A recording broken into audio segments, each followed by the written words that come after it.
Assalamualaikum warahmatullahi wabarakatuh. Sejarah kontemporer adalah sejarah yang paling konkret penulisannya karena ditulis pada zamannya. Sebagai contohnya misalnya Prapanca menulis tentang masa kekuasaan Hayam Wuruk sebagai Raja Majapahit, maka kesaksiannya benar-benar kesaksian yang sezaman. Jadi orang sezaman pasti akan lebih banyak tahu, bahkan tahu seluk-beluk gitu ya katakanlah, atau bisa tahu secara rinci mengenai kehidupan pada zamannya itu. Jadi sebenarnya sejarah kontemporer ini memberi peluang terutama dalam konkretisasi sejarah. Sejarah sangat konkret karena peristiwanya terjadi di depan mata pada masanya. Nah, apalagi peristiwa itu direkam dalam bentuk audiovisual dan disiarkan oleh televisi nasional yang bisa dilihat di seluruh penjuru tanah air Indonesia. Nah, sehingga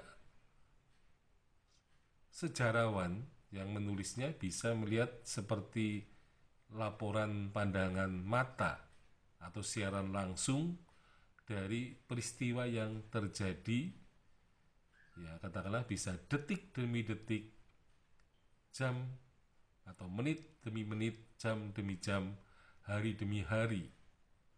Dan itu tidak terlepas daripada atau terlepas dari rekaman audio visual.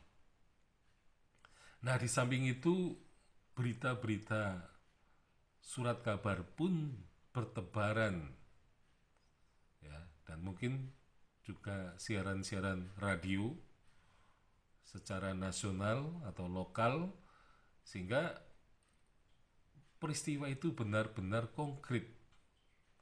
Nah, apalagi surat kabar tidak hanya terbit dari pusat atau dari nasional, tetapi pada masa reformasi ini surat kabar lokal pun bertebaran.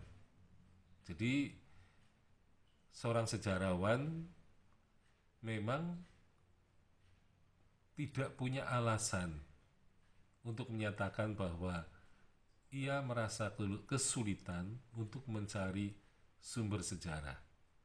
Justru dia mungkin akan kesulitan untuk memilah dan memilih ya, kesaksian-kesaksian yang ada pada berbagai sumber dokumen ya, banyak sekali. Nah, begitu juga dengan sumber sejarah lisan, itu juga melimpah ruah ya, pelaku dan penyaksinya. Jadi pada dasarnya sejarah kontemporer itu menguntungkan bagi sejarawan untuk menulis sejarah dengan tingkat kekonkretan yang tinggi. Jadi hampir sama dengan sejarah lokal. Jadi sejarah lokal itu tingkat kekonkretannya itu tinggi karena ruangnya sempit, peristiwanya terjadi di depan mata, dekat sekali. Nah, peristiwa sejarah nasional sekarang pun sebenarnya bisa dikatakan konkret, tidak terlalu abstrak lagi karena masalah teknologi ya, audiovisual, kemudian teknologi percetakan atau penerbitan yang sangat juga melimpah ruah ya. Nah, sehingga memang sebenarnya di sini dibutuhkan ya, ketekunan para sejarawan untuk menggarap masa-masa yang penuh dengan kekonkretan ini. Jadi abstraksinya benar-benar sangat rendah. Ya. Jadi salah satu tantangan bagi penulisan sejarah nasional adalah tingkat abstraksinya yang sangat tinggi. Ya, karena memang peristiwa-peristiwa itu tidak bisa dilihat atau disaksikan pada saat yang sama di tempat yang jauh.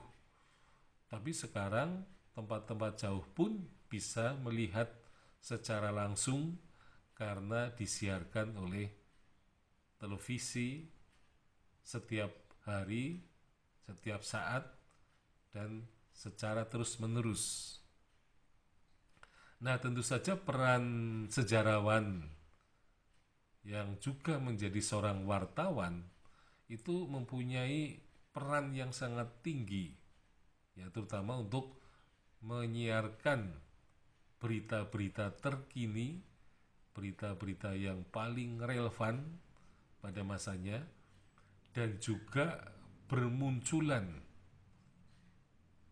ya, kesaksian, kemudian komentar, analisis atau interpretasi terhadap peristiwa-peristiwa yang terjadi dari para ahli atau ahli ekonomi, ahli politik, ahli sejarah, ahli geografi, dan ahli-ahli lain.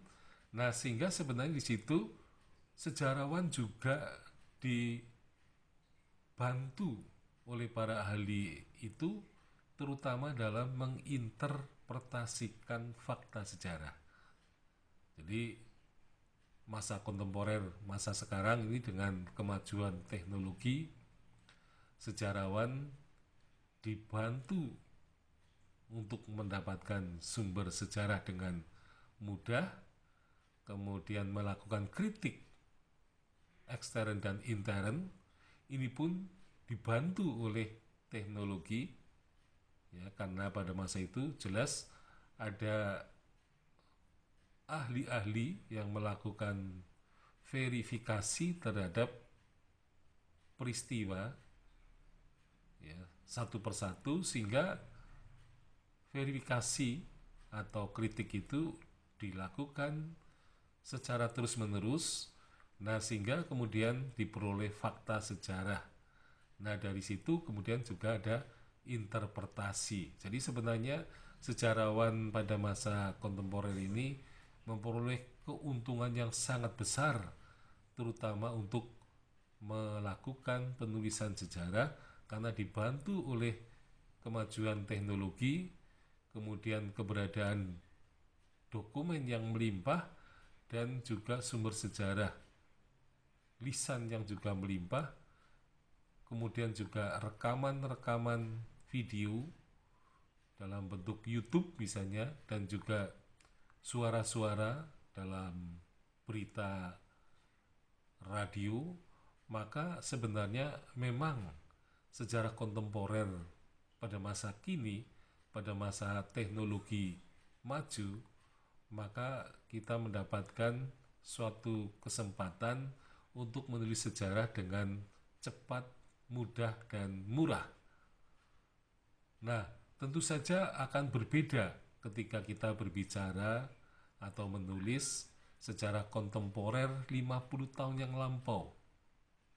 Ketika sumber-sumber sejarah masih, terutama dokumen, ada dalam bentuk sedikit, ya, tidak banyak, surat kabar juga sedikit, dan kemudian kita masih mengabaikan sumber sejarah lisan dalam penelitian sejarah, karena tren yang terjadi pada masa yang lampau, sejarah lisan masih dianggap sebagai pelengkap penderita untuk melengkapi sumber sejarah yang diperlukan. Nah, jadi sebenarnya sumber sejarah lisan itu sesungguhnya bisa menempati sumber dokumen yang tertinggi, ya, di dalam penelitian sejarah pada masa yang sekarang dan juga masa yang akan datang.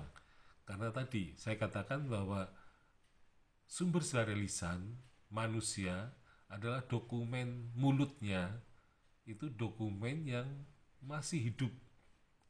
Artinya mulut bersuara karena pikirannya masih sehat, ya, pikirannya masih terang, pikirannya masih jelas sekali melihat pengalaman yang disadapnya itu, sehingga dokumen yang tidak jelas di dalam kertas misalnya, maka kita sejarawan tidak mungkin bertanya kepada kertas itu.